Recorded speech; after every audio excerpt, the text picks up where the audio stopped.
जय हिंद दोस्तों आज प्रमुख आर्थिक समिति के बारे में जानते हैं। किस समिति का संबंध किससे है? प्रथम है शंकर लाल गुरु समिति का संबंध किससे था? तो इसका संबंध ऑप्शन ए कृषि विपणन से था। शंकर गुरुलाल समिति का संबंध। मीरा सेठ समिति का संबंध किससे था? मीरा सेठ समिति का संबंध किससे था? हथकरघे के विकास से मीरा सेठ समिति का संबंध था। जानकी रमन समिति का गठन किस उद्देश्य से किया गया था? जानकी रमन समिति का जो गठन किया गया था वो किस उद्देश्य से किया गया था? बैंकों, ऑप्शन डी में है इसका सही आंसर, बैंकों के प्रतिभूतियों के सौदे की जांच हेतु। नेक्स्ट क्वेश्चन को देखते हैं। नायक समिति का संबंध किससे था? तो नायक समिति का संबंध लघु उद्योग से था। नायक समिति का संबंध। रेखी समिति का संबंध किससे था? रेखी समिति का संबंध अप्रत्यक्ष करों से संबंधित था। नेक्स्ट क्वेश्चन को देखते हैं। नरसिम्हा समिति का संबंध अपने सुझाव केंद्र सरकार को दिए थे। नरसिम्हा समिति ने किस संबंध में अपने सुझाव केंद्र सरकार को दिए थे? इसका सही आंसर है ऑप्शन सी, बैंकिंग सुधार संबंधी। ज्ञान प्रकाश समिति का संबंध किससे था? ज्ञान प्रकाश समिति का संबंध ऑप्शन सी, चीनी घोटाले से था।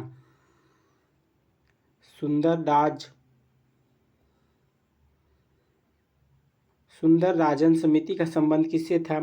सुंदर राजन समिति का संबंध पेट्रोलियम से था। सुंदर राजन का समिति का संबंध पेट्रोलियम से था। सरकारिया समिति किस विषय वस्तु से संबंधित था? सरकारिया समिति केंद्र राज्य संबंध से था। Option C. भूतलिंगम समिति का संबंध किससे था? तो भूतलिंगम समिति का संबंध किससे था? VAT से था। VAT ऑप्शन ए से संबंधित था। नेक्स्ट क्वेश्चन देखते हैं क्या है। एल के झा समिति का संबंध किस कर का सुझाव दिया था? एल के झा समिति था जो किस का संबंध में सुझाव दिया था? तो MAN VAT। चिलैया समिति किस क्षेत्र में जांच हेतु गठित की गई थी? चिलैया समिति किस क्षेत्र में जांच के लिए गठित किया गया था? तो चिलैया समिति जो था प्रत्यक्ष कर एवं अप्रत्यक्ष दोनों, ऑप्शन सी इसका सही हो जाएगा, दोनों के लिए गठित किया गया था चिलैया समिति का। रेखी समिति का गठन किया गया था। रेखी समिति का गठन किसके लिए किया गया था? तो ऑप्शन बी, अप्रत्यक्ष कर सुधार के लिए रेखी समिति का गठन किया गया था। भंडारी समिति ने किसमें संबंध में अपनी सिफारिश प्रस्तुत की थी? भंडारी समिति थी जो किस संबंध में अपना प्रस्तुत एवं की थी? क्षेत्रीय ग्रामीण बैंक में पुनः संरचना के लिए। रंगराजन समिति का संबंध किस घटक से था? रंगराजन समिति का संबंध किस घटक से था? तो भुगतान संतुलन घाटा से रंगराजन समिति का संबंध था। RN मल्होत्रा समिति ने किस क्षेत्र में संबंधित सुधारों के लिए रिपोर्ट प्रस्तुत की थी? RN मल्होत्रा समिति का संबंध बताना है। RN मल्होत्रा समिति का संबंध किससे था? बीमा से था। बीमा ऑप्शन सी, बीमा से था RN मल्होत्रा समिति का संबंध। आबिद हुसैन समिति किस मंत्रालय द्वारा गठित की गई थी? आबिद हुसैन समिति उद्योग मंत्रालय के द्वारा गठित की गई थी। Option C. आबिद हुसैन समिति की गठन की गई थी किसके लिए? लघु उद्योग की समस्या को निवारण के लिए आबिद हुसैन समिति का गठन किया गया था। नायक समिति की स्थापना का उद्देश्य क्या था? नायक समिति की जो स्थापना किया गया था उसका प्रमुख उद्देश्य क्या था? ऑप्शन ए है छोटे पैमाने के उद्योग की साख समस्या की जांच करना। ऑप्शन बी, छोटे उद्योगों की संबंधित पहलुओं पर जांच करना। उपयुक्त सी, आंसर सी हो जाएगा, दोनों सही है। चंद्रशेखरन समिति का संबंध किससे था? चंद्रशेखरन समिति का संबंध शेयर बाजार से था। ऑप्शन बी सही हो जाएगा इसका सही आंसर। रंगराजन समिति की रिपोर्ट का विषय वस्तु था। रंगराजन समिति की विषय वस्तु का रिपोर्ट क्या था? भुगतान संतुलन में घाटे को नियंत्रण में रखना। ऑप्शन डी इसका सही आंसर हो जाएगा। 22 नंबर क्वेश्चन को देखते हैं। कर सुधार समिति का अध्यक्ष किसे नियुक्त किया गया था? कर सुधार समिति का अध्यक्ष किसे नियुक्त किया गया था? राजा चिलैया। किस समिति ने कृषि जोत पर कर लगाने की संस्तुति की थी? किस समिति ने कृषि जोत पर कर लगाने की संस्तुति प्रस्तुत की थी? कौन सी समिति थी? राज समिति।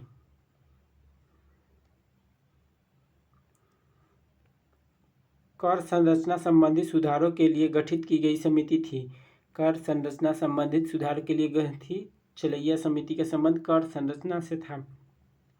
निम्नलिखित में से कौन बेमेल है? नेक्स्ट क्वेश्चन देखते हैं। ये बेमेल नहीं मिल पाएगा सही से अभी। किस समिति की सिफारिश पर सरकार ने 1969 में एमआरटीपी एक्ट के तहत की जगह दे रिटेलर को लागू किया था? किस समिति की सिफारिश पर किया था? तो राघव समिति। ऑप्शन ए सही आंसर हो जाएगा इसका। नेक्स्ट क्वेश्चन है। समन्वित ग्रामीण विकास कार्यक्रम के पुनर्निरीक्षण एवं सुधार हेतु सुझाव देने के लिए रिजर्व बैंक ने 1993-94 में किसकी अध्यक्षता में एक समिति का गठन किया गया था? किसकी अध्यक्षता में एक समिति का गठन किया गया था? Doctor DR. Mehta. DR. Mehta की अध्यक्षता में एक समिति का गठन किया गया था। 1994 में जनसंख्या नीति के लिए किस समिति का गठन किया गया था? 1994 में जनसंख्या नीति के लिए किस समिति का गठन किया गया था? ऑप्शन ए सही आंसर हो जाएगा। स्वामीनाथन समिति का गठन किया गया था 1994 में जनसंख्या नीति के लिए। कौन सी समिति औद्योगिक क्षेत्र के क्रियाकलापों से संबंधित नहीं है? कौन सी समिति औद्योगिक क्रियाकलाप से संबंधित नहीं है? इसका ऑप्शन नीचे होगा। वैद्यनाथ समिति। नेक्स्ट क्वेश्चन देखते हैं। औद्योगिक रंग रूप से संबंधित था। औद्योगिक से संबंधित कौन सी समिति था? तो तिवारी समिति और गोस्वामी समिति दोनों। ऑप्शन सी सही इसका आंसर हो जाएगा। सार्वजनिक वितरण प्रणाली से संबंधित समिति कौन सी थी? सार्वजनिक वितरण प्रणाली से संबंधित कौन सी समिति थी? वेणुगोपाल समिति का संबंध सार्वजनिक वितरण प्रणाली से था। अप्रत्यक्ष कर से संबंधित समिति कौन सी थी? रेखीय समिति जो थी जो अप्रत्यक्ष कर से संबंधित थी। अप्रत्यक्ष कर से संबंधित समिति नहीं है। कौन सी अप्रत्यक्ष कर से नहीं है? तो ये वांगचू समिति अप्रत्यक्ष कर से संबंधित नहीं है। भारत में गठित पहली सहकारी समिति थी। कौन सी थी? इनमें से कौन सी सहकारी समिति थी जो भारत में गठित पहली सरकारी समिति थी? तो साख समिति। नरसिम्हम रिपोर्ट का संबंध किस से था? तो ये किससे था? तो बैंकिंग संस्थान से था नरसिम्हम समिति का संबंध।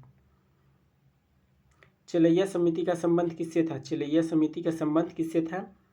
चिलैया समिति का संबंध प्रत्यक्ष एवं अप्रत्यक्ष कर सुधार से था। चिलैया समिति का संबंध।